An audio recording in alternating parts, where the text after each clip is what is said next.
Somebody else? Yeah. Could you touch on the idea of intrinsic value of the human being from the Orthodox perspective? And maybe contrast that a little bit with your understanding, maybe, of the atheist perspective. I don't think you can ever come up with a doctrine of intrinsic value from an atheist perspective. That's why I'm asking you, kind of, I'm just Yeah. wondering how that built, how it develops, and which also lays the foundation for morality itself. Yes. So, if you could maybe touch on that, it'd be helpful.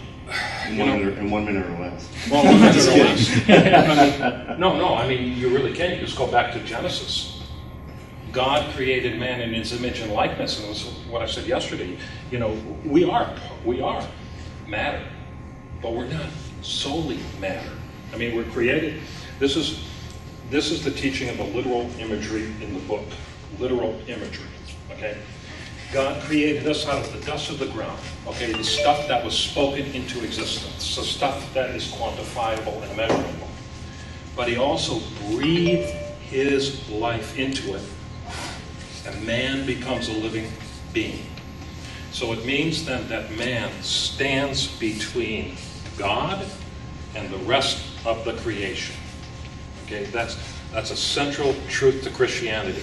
Once that was perceived in a fuller dimension and it was internalized, then man began to see that he was endowed with the capacity to look into the rest of the creation because he was higher than it. Scripture says it's the crown of creation, right?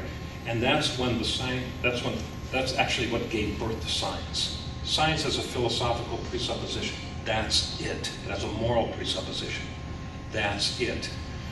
Now, in our culture today, one of the big questions, all the questions in our generation are what we call anthropological.